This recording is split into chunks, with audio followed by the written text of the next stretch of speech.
Hello and welcome back to the Explainer. We are taking on a really special assignment today. I want you to think of this explainer as a detective training module, where we start treating the texts we read like open case files. Because if you've ever felt like an author is deliberately hiding the truth from you, well, you are absolutely right. Today, we're going to learn exactly how to crack the code by mastering evidence and structure. Okay, let's take a quick look at our roadmap for today. First, we'll break down the core missing information problem every reader faces. Next, we'll dive into the evidence using a practice case with two subjects, Morgan and Taylor.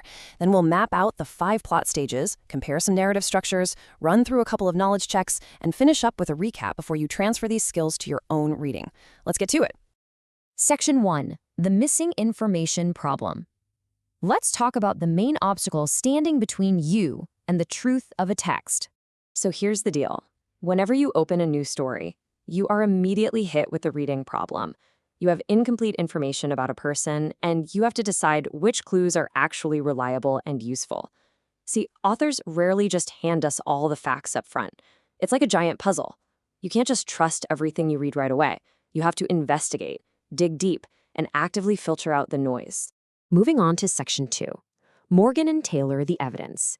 Let's practice weighing the evidence using a created model featuring our two subjects.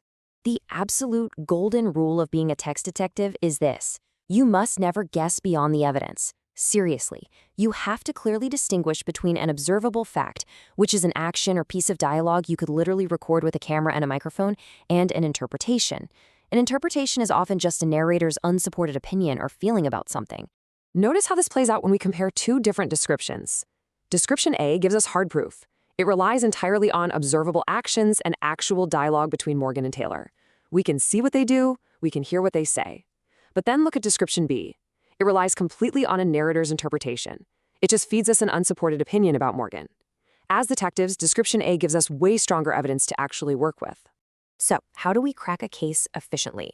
You want to use this 4-step source and evidence routine. Step 1, identify the exact question you're trying to answer. Step 2, locate the observable details in the text. Step 3, carefully distinguish those fact-like observations from a narrator's interpretation. And Step 4, choose the smallest set of details that actually solves your missing information problem. Don't just grab every single detail you find, just the most relevant ones. Always be able to explain why each detail is relevant, and remember, do not guess beyond the evidence. All right, Section 3, the 5 plot stages. Let's map out the timeline of our case, thinking kind of like a movie director. Every case follows a plot structure timeline, which is broken into 5 specific plot stages. First, we start with the exposition or setup. Then we move into the rising complications, which is where the tension really builds. This leads us right to the climax or decision point, where the highest action happens. After that, we get the falling action, and finally, the resolution. Understanding this timeline is absolutely crucial because it shows us exactly when the author decides to reveal key information to us. Which brings us to Section 4, comparing narrative structures. Now that we have our timeline, let's see how shifting the order of events changes everything. First off, we really need to nail down the difference between structure and description. Structure is the deliberate arrangement and order of narrative details along that timeline we just looked at. Description, on the other hand, is the actual evidence you gather about a person. It is so important that you, as a reader, never treat a narrator's interpretation as an observable fact without support. This is especially true because authors can use the structure to trick us into believing an interpretation way too early. Take a look at this comparison. Structure A gives us a key observable detail right at the start, during the exposition. But Structure B takes that exact same detail and hides it all the way until the climax. Just by changing the order, the structure, the author completely shifts how we infer Morgan and Taylor's relationship in the beginning of the story. Basically, what they reveal first dictates how we read everything that comes after. Section 5, Knowledge Checks. All right, detectives, time to see what you've learned. We've got 2 crucial questions based on the evidence we've uncovered. Here is check number 1. Think back to our evidence routine. Which detail best solves Morgan and Taylor's missing information problem? And why is it stronger than a narrator's unsupported opinion? Take a second and lock in your answer. If you said observable action in dialogue, you nailed it. The observable action plus the dialogue is stronger because it can be directly checked against the text. An unsupported opinion from a narrator simply isn't enough to solve a case reliably. Awesome. Now for check number 2. We know that structure B reveals the key detail only at the climax, while structure A reveals it early in the exposition.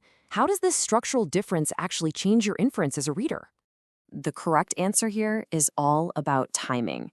Structure B delays the information, which forces the reader to revise their inference late in the game. But structure A gives that evidence earlier, which means the reader's prediction is much more stable right from the start. Section 6, Recap and Transfer. Excellent work today. Let's wrap up this investigation and get you ready to apply these skills in the field. Here is your 3-sentence recap. Readers constantly face incomplete information and must actively filter it to find reliable clues. Observable actions in dialogue are always stronger evidence than a narrator's unsupported interpretation. Finally, the narrative structure, the deliberate arrangement across the 5 plot stages, dictates exactly when facts are revealed and dramatically shapes the stability of your inferences. Now, it is your turn to transfer this knowledge. I want you to open your authorized copy of the text. Using the 4-step routine we practiced today, identify one observable detail, one interpretation, and one structural choice that changes your inference as a reader. As you dive into your authorized text, I'll leave you with a final thought. If an author can completely manipulate your perspective just by hiding a single action until the climax, what other incredible secrets are hiding in plain sight on the very next page you read? Keep your eyes open, detectives, and thanks for joining me on The Explainer.